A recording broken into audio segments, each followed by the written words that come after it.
Tēnā koe, tēnā whakawā. I call Paul Foster-Bell. Thank you very much, Mr. Speaker. Sir, before I begin my contribution on the Arts Centre of Christchurch Trust Bill in this third reading debate, I would just like to make a couple of acknowledgements which I think do bear some pertinence to the matter at hand. Firstly, this is the first opportunity that I've had in speaking in this House to acknowledge the passing of respected New Zealander Erima Henare. Erima, I was fortunate enough to have as my third form social studies teacher at Whangarei Boys High School in 1990, and he was someone who in his lessons and the way he conducted himself in the classroom did encourage a love of arts and history and culture through his social studies lessons that carried me forward and encouraged me to take on courses in history and classics and archaeology and art history whilst at university. So I would like to acknowledge the passing of Erima. It's a great loss not only to his whānau but to us as a country. Secondly, sir, as chair of the Scotland-New Zealand Friendship Group, I would like to acknowledge the death, the unexpected and shocking death of Charles Kennedy, former leader of the Liberal Democrat Party. At the young age of 55, he was the youngest MP when admitted to the House in the United Kingdom, and I think this news comes as a shock to all of us who follow British politics. But getting on to the bill, I do want to acknowledge the Minister and the member who has sponsored this bill, the Honourable Nicky Wagner.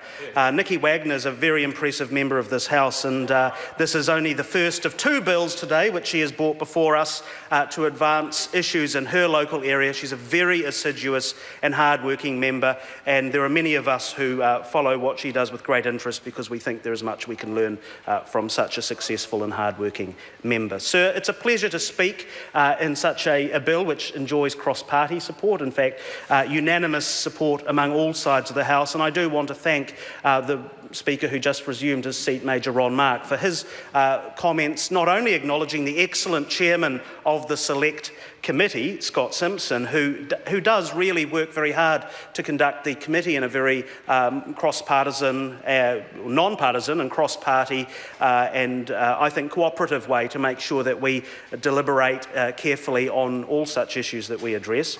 But in the particular case of this one, sir, I did enjoy the opportunity to go down to Christchurch, where we heard about another matter that we'll come to later in the day, but also we did have the opportunity to tour the Arts Centre with guided by the staff. And I particularly want to single out the chair of the board, Jen Crawford, and the CEO, Andre Lovett, who have made an enormous contribution to ensuring that this precious asset, this cultural asset that not only is important to Christchurch, but is actually significant to all New Zealanders and world heritage, has the opportunity to be restored and to be saved from the almost certain destruction which the earthquakes threatened upon it. Sir, as a student of history, there are a couple of particular parts of the story of the Arts Centre that I would like to touch on because I think they're perhaps not as well known as they could be among New Zealanders. Firstly, the fact that Lord Ernest Rutherford, Lord Rutherford of Nelson, did his undergraduate studies at the University of Canterbury, or as it was then, Canterbury College of the University of New Zealand, doing groundbreaking work, which he later continued when he went to McGill University in Canada. He later went to the University of Cambridge, where he became director of the Cavendish Laboratory, and of course is famous for having split the atom, I think in common parlance is how we might describe it. But Lord Rutherford, in his early days, did groundbreaking research, including in differentiating alpha and beta rays, and it's a sort of science upon which much of our modern learning and knowledge in the area of physics is founded. And the fact that we now have preserved the rooms in which Lord Rutherford did some of his seminal work is very important, because we have to, I think, take heed of the fact that Lord Rutherford was not only the first New Zealander, but actually the first Antipodean, first person from our part of the world more generally to receive the Nobel Prize before he actually split the atom. So a lot of that groundbreaking early work that Lord Rutherford did was conducted in the Arts Centre, and it's a wonderful thing that that laboratory is going to be preserved. Another factor that I think is very important is that the Arts Centre represents one of very, very few, it may be even unique, but it's one of the very few coherent and cohesive neo-Gothic collegial precincts that exist not only in New Zealand but the world. So we can go to the places where this sort of architecture originates, and it's clear that the college buildings were designed to replicate the colleges of universities such as Cambridge or Oxford or Edinburgh or Glasgow in the United Kingdom. And this is the sort of architecture that I was quite accustomed to at the University of Otago, where you have a slightly different Scots baronial neo-Gothic architecture in the original buildings of the university.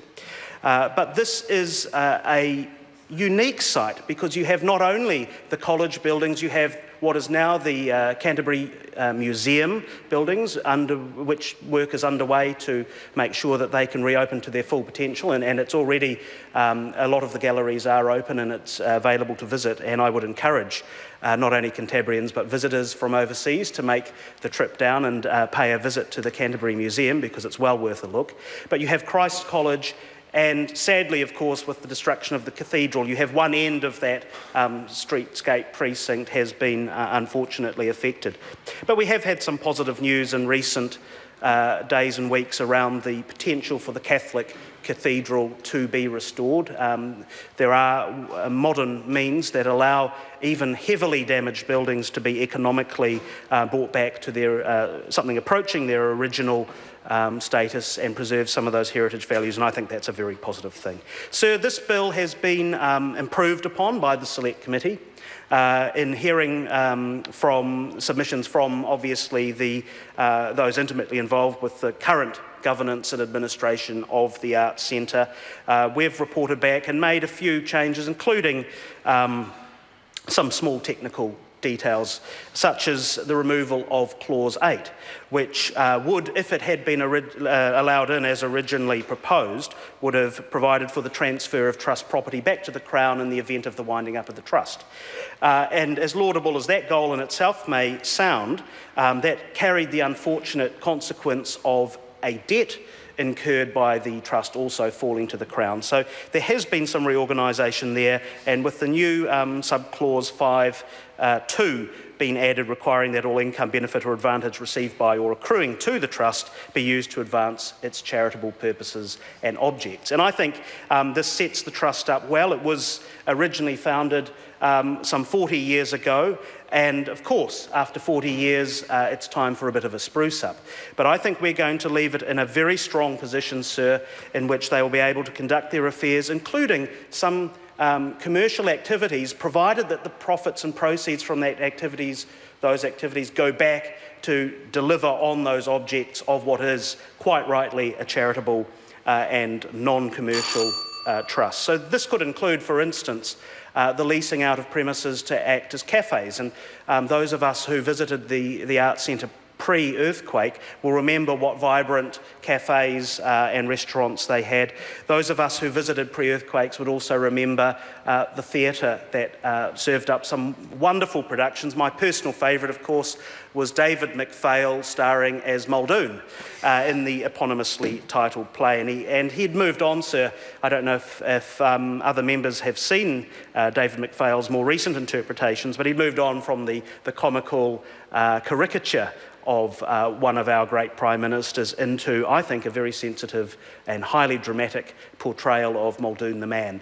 And that was done in a theatre which has been acknowledged by people who I think are experts in the world of theatre and stagecraft. People such as Sir Ian McKellen and other great performers singled out the Court Theatre as one of the preeminent venues that should be rightfully restored, it should be preserved, and it should be put back into a use whereby the proceeds from ticket sales and hiring it out can actually go to further making it a sustainable project on an ongoing basis and assist with renovation. Other members have touched on the artistry and artisanship and craftsmanship which are going into the stonework. I don't think it's necessary for me to go on at great length about that, other than to say these are wonderful skills to have not only in the Arts Centre itself, but skills that can be deployed more widely throughout New Zealand and in fact even perhaps commercially exported, including to such places as Mr. Mark mentioned, the Sultanate of Oman, where